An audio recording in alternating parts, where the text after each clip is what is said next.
12 फरवरी 1924 को बिहार के मधुबनी जिले में गांव चांदपुरा बासेट के सामान्य परिवार में एक बालक का जन्म हुआ।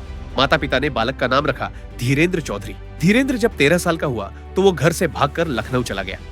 लखनऊ के पास गोपालखेड़ा में महर्षि कार्तिकेय के सानिध्य में पहुंच धीरेंद्र ने योग सीखना शुरू कर दिया। यहीं पर धीरेंद्र चौधरी को नया नाम मिला, धीरेंद्र ब्रह्मचारी। धीरेंद्र ब्रह्मचारी आगे चलकर इंदिरा गांधी के इतने करीबी बन गए कि देश की प्रधानमंत्री उन पर अंधा विश्वास करने लगी। इन्हीं धीरेंद्र ब्रह्मचारी को नवंबर 1980 में वरिष्ठ पत्रकार दिलीप बॉब ने इंडिया टुडे में एक कंट्रोवर्शियल शख्सियत करार देते हुए लिखा था कि वो एक ऐसे संत हैं जिनके कई चेहरे हैं। उनके पास कोई सरकारी पद नहीं है, लेकिन उनके पास असीम शक्ति है। वो ऐसे स्वामी हैं जो शान शौकत से रहते हैं। वो ऐसे योग गुरु हैं जिनकी पहुंच सीधे प्रधानमंत्री तक है। उनसे लोग डरते हैं, लेकिन उनका सम्मान भी करते हैं। साल 1958 में धीरेंद्र ब्रह्मचारी ने दिल्ली को अपनी कर्म भूमि बनाई। इंदिरा गांधी की ऑफिशियल जीवनी में ऑथर कैथरीन फ्रैंक ने बताया है कि दिल्ली में धीरेंद्र ब्रह्मचारी देश के तत्कालीन प्रधानमंत्री जवाहरलाल नेहरू को योग सिखाने लगे। नेहरू के अलावा कई और बड़े नेता भी उनसे योग सीखने लगे। इनमें लाल बहादुर शास्त्री, जयप्रकाश नारायण, मोरारजी देसाई और डॉक्टर राजेंद्र प्रसाद जैसे देश के बड़े नाम शामिल थे। 1959 में धीरेंद्र ब्रह्मचारी ने दिल्ली में अपना योग आश्रम खोला तो उसका उद्घाटन स्वयं पीएम नेहरू ने किया था। वो जवाहरलाल नेहरू ही थे जिन्होंने इंदिरा गांधी और धीरेंद्र ब्रह्मचारी को करीब लाया था। नेहरू ने धीरेंद्र ब्रह्मचारी को अपनी बेटी इंदिरा को योग सिखाने की जिम्मेदारी सौंपी। 60 के दशक में हर बदलते दिन के साथ इंदिरा और धीरेंद्र ब्रह्मचारी की घनिष्ठता बढ़ती गई। इंदिरा जब पीएम बनी तो धीरेंद्र ब्रह्मचारी अचानक से बहुत ज्यादा ताकतवर हो गए। वो एक फोन पर मंत्रियों से उनके पद छीन लिया करते। इसकी तस्दीक खुद देश के पूर्व प्रधानमंत्री इंद्र कुमार गुजराल ने अपनी आत्मकथा matters of discretion an autobiography में की है। गुजराल ने लिखा है कि उन दिनों धीरेंद्र सरकार को अपनी उंगलियों पर नचाया करता था। बकौल गुजराल उन्होंने शहरी विकास मंत्री रहते हुए धीरेंद्र ब्रह्मचारी की एक फाइल रुकवा दी। तब एक शाम उनके पास धीरेंद्र ब्रह्मचारी का धमकी भरा फोन गया कि अगर मेरी बात नहीं मानी तो तुम्हें डिमोट करवा देंगे। हफ्ते भर बाद मंत्रिमंडल में फेरबदल के साथ गुजराल का डिमोशन कर दिया गया। गुजराल ने अपनी जीवनी में लिखा कि अगले दिन जब मैंने इंदिरा गांधी से इसकी शिकायत की तो वो बिल्कुल चुप रही, एक शब्द नहीं बोली। इंदिरा के साथ ही धीरेंद्र ब्रह्मचारी ने संजय गांधी को भी शीशे में उतार लिया था। 1975 में इमरजेंसी के दौरान संजय के ताकतवर होने के साथ धीरेंद्र ब्रह्मचारी और भी प्रभावशाली हो गया। रामचंद्र गुहा ने अपनी किताब इंडिया आफ्टर गांधी में लिखा है, उस जमाने में इस तरह की धारणा बनी हुई थी कि लंबे बालों वाले धीरेंद्र ब्रह्मचारी पहले तो इंदिरा गांधी के योग अध्यापक के रूप में उनके घर में घुसे, लेकिन फिर वो उनके चहेते बेटे का सहारा लेकर वहां लंबे समय तक टिके रहे। वो संजय के भी इतने करीब हो गए थे कि जब संजय गांधी का निधन हुआ तो उनका अंतिम संस्कार धीरेंद्र ब्रह्मचारी की देखरेख में ही हुआ था। संजय और धीरेंद्र में एक बात समान थी कि दोनों ट्रेंड पायलट थे। इंदिरा गांधी की दोस्त रही पुपुल जयकर के अनुसार धीरेंद्र ब्रह्मचारी उनके मन में कई तरह के डर पैदा करते थे।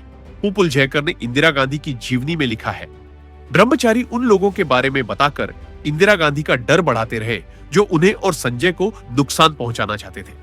सबसे पहले वो उन्हें बताते कि किस तरह उनके दुश्मन उन्हें उनके खिलाफ अनुष्ठान कर अलौकिक शक्तियों से उन्हें नुकसान पहुंचाने का षड्यंत्र रच रहे हैं। फिर वो उन्हें विभिन्न अनुष्ठानों और मंत्रों से उसका तोड़ निकालने की तरकीब बतलाते। धीरेंद्र चौधरी लंबी चौड़ी कदकाठी के मालिक थे। वो 6 फीट 1 इंच लंबे थे। घनी दाढ़ी रखा करते थे जो उनके लुक को और भी आकर्षक बनाती थी। इंदिरा गांधी की करीबी दोस्त डोरोथी नॉर्मन अपनी किताब Indira Gandhi letters to an American friend में बताया है कि इंदिरा गांधी ने मुझे 17 अप्रैल 1958 को लिखा था कि मुझे एक बहुत सुंदर योगी योग सिखाता है। बकौल कैथरीन ब्रह्मचारी 60 की उम्र में भी बेहद आकर्षक और छरहरे दिखते थे। धीरेंद्र ब्रह्मचारी ने अपने जीवन में कभी गर्म कपड़े नहीं पहने, वो कश्मीर हो या फिर मास्को की 0 डिग्री से नीचे तापमान वाले कड़ाके की ठंड। हमेशा वो तन पर सिर्फ सफेद मलमल का पतला कपड़ा लपेटे दिखते। हाथ में हमेशा उनके पास एक चमड़े का बैग रहता था जो देखने में किसी लेडीज पर्स की तरह लगता था। धीरेंद्र ब्रह्मचारी का कश्मीर में भी एक भव्य आश्रम था। मोरारजी देसाई के पीएम रहते। जब आयकर वालों ने ब्रह्मचारी के कश्मीर वाले आश्रम और अपर्णा पर छापा मारा तो वहां की भव्यता देख वो हैरान रह गए थे।